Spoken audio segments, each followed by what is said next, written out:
A scribe is pressing words into wet clay.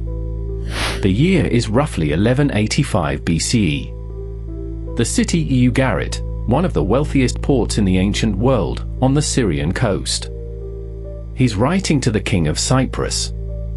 The message is desperate. Enemy ships on the horizon. The harvest has failed. Soldiers needed. Now. The tablet goes into the kiln to be fired. It never leaves. The city burns around it. And the kiln, by pure accident, preserves that letter for 3,200 years. No reply ever comes. Because Ugarit never sends another message. It's never rebuilt. It just stops. And Ugarit is not the strange part. The strange part is that it's not alone. Around the year 1200 BCE, give or take a few decades, something happens that history textbooks cover in half a paragraph. The Bronze Age collapses. Not one civilization. Not a single empire overextended. Nearly every advanced culture in the Eastern Mediterranean, gone. Within roughly 50 years. The Hittite Empire, erased. Their capital, Hattusa, abandoned. Mycenaean Greece, the palace systems, the writing, the trade routes, all of it disappears. Greece goes dark for 4 centuries. Egypt barely survives, and is never the same power again. Cyprus, Canaan, the Levantine coast, city after city, destroyed or quietly emptied. Some researchers call it the first systemic global collapse in recorded history. The word global is relative. This was the known world. But the scale? That part holds. And the speed of it is what nobody has a clean answer for. To understand what was destroyed, you need to see what existed. By 1300 BCE, the Eastern Mediterranean is not primitive. It is not isolated. It is, by any honest measure, a sophisticated and deeply interconnected world. Ugarit sits on the Syrian coast, modern Ras Shamra. Merchants from Egypt, Cyprus, the Aegean, and Mesopotamia trade there simultaneously. Multiple languages are spoken in its streets. Its archive of clay tablets covers everything from grain shipments to diplomatic correspondence to mythology. It's a city that wouldn't look entirely out of place in a modern port. The Hittites control Anatolia, modern Turkey, and rival Egypt in military and diplomatic reach. They're writing formal peace treaties in Akkadian, the diplomatic language of the era. Their ironworking technology is centuries ahead of their neighbors. Mycenaean Greece runs palace bureaucracies at Mycenae, Tiryns, and Pylos, tracking olive oil and wool shipments in a writing system called Linear B, a script that won't be deciphered by modern scholars until 1952. And these cultures are not separate worlds. They trade. They correspond. Tin from Central Asia travels through multiple hands to reach bronzesmiths in Greece. Egyptian glass turns up in shipwrecks off the Turkish coast. This is a system, complex, interdependent, centuries in the making. And then it isn't. Archaeology doesn't lie. But sometimes what it shows is deeply uncomfortable. At site after site, excavations reveal the same thing, a destruction layer. Ash. Burned debris. Collapsed roof beams. Datable, with reasonable confidence, to the window between 1200 and 1150 BCE. Ugarit, burned. Palace, merchant quarters, residential districts, all of it. Mycenaean Pylos, burned. A Linear B tablet found in the destruction layer appears to be organizing emergency coastal defenses. Another last-minute warning. Another message that didn't work. Hattusa, capital of the Hittites, burned. But here's the detail that stops me every time I read it. No bodies. No weapons dropped in panic. No treasure abandoned in haste. The city looks like it was evacuated before it was set alight. As if someone knew what was coming and left on their own terms. Some sites don't even show burning. They're just empty. The inhabitants left, took what they could carry, and never came back. Two different patterns. Both deeply strange. And no single explanation covers both. But the strangest part of this whole picture? It hasn't come yet. For decades, the leading theory was the Sea Peoples. We know they were real. Pharaoh Ramesses III records a massive battle against them around 1175 BCE in carved reliefs at his mortuary temple at Medinet Habu in Luxor. The images are striking: naval warfare, land battles, and something unusual for a military carving, ox carts loaded with women and children. These weren't just raiders. They were people in motion. The problem is, we still don't know who they were.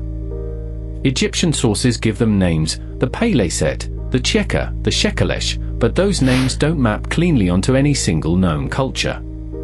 Some researchers think they were displaced Aegean populations, themselves fleeing earlier collapses to the west. Others argue that Sea Peoples label is Egypt's catch-all term for multiple unrelated groups moving through a world already in crisis. And here's the thing: Egypt is the only major power that survives and leaves us records. They name the Sea Peoples as the Great Threat. But the winner always writes the history. Then there's climate.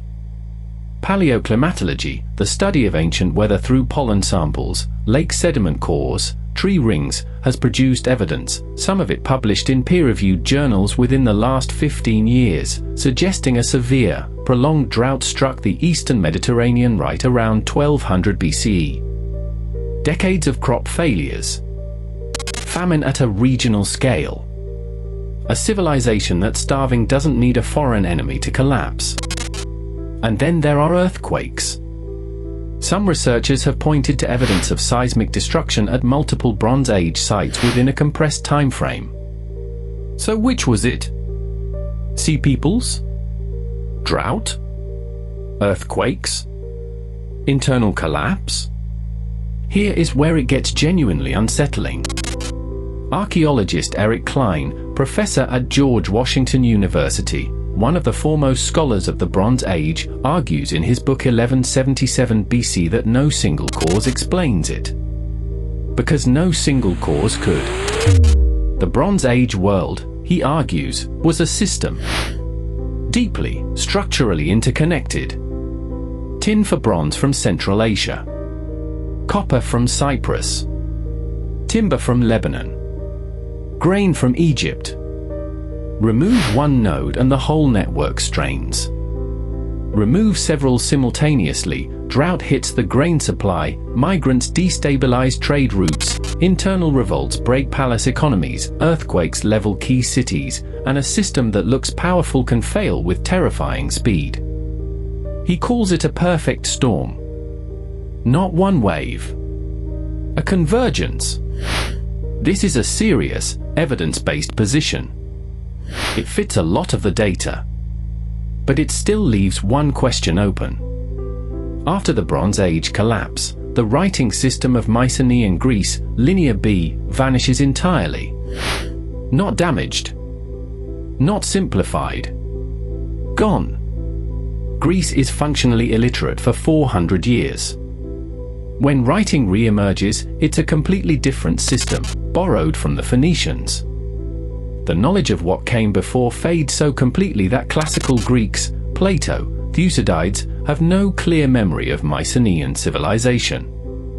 They're living on the ruins of a world they don't know existed. Population estimates for some Greek regions suggest a drop of 75 to 90% over the course of a century. Not a setback. A civilizational reset.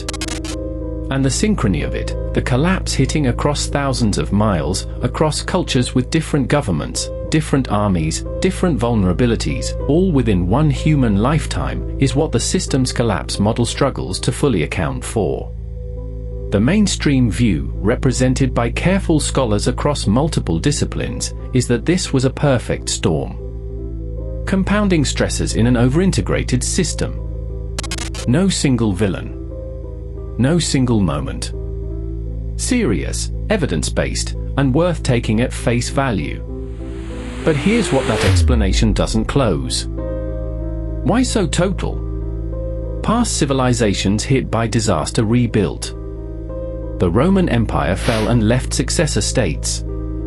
The collapse of the Maya in the southern lowlands left other Maya cities functioning.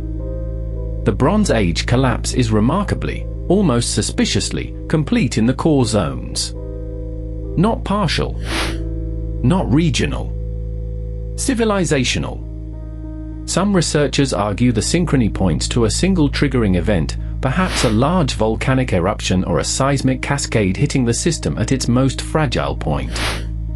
The dating evidence for this period carries real uncertainty, so what looks synchronized from the outside may be a sequence of collapses, each one pushing the next domino. That's a legitimate caveat. But then ask the question that academic literature rarely poses directly. Why didn't they rebuild? Not in a generation. Not in two. For 100 years of darkness in Greece alone, as if the memory of what existed before simply dissolved. That's not the fingerprint of a bad decade. That's something else. The last letter from Ugarit sits in a museum today. A clay tablet fired by accident, preserved by the same fire that ended the city that wrote it. It describes ships on the horizon. Hunger. Fear. We know the city burned. We know the tablet was found still in the kiln, unsent. We don't know who lit the fire. And after everything, the excavations, the climate data, the Egyptian war reliefs, the earthquake studies, the systems collapse models, we still don't have a complete answer for what ended one of the most sophisticated interconnected worlds the ancient Mediterranean ever produced. So here's the question I want to leave you with. If a civilization as complex, as connected, as diplomatically advanced as the Bronze Age world could vanish within a single human lifetime, what does that say about the systems we assume are permanent? Drop your answer below. I read every one. And if this shook you, what archaeologists found buried under the Syrian desert, less than 100 miles from Ugarit, will shake you further. It's on screen right now.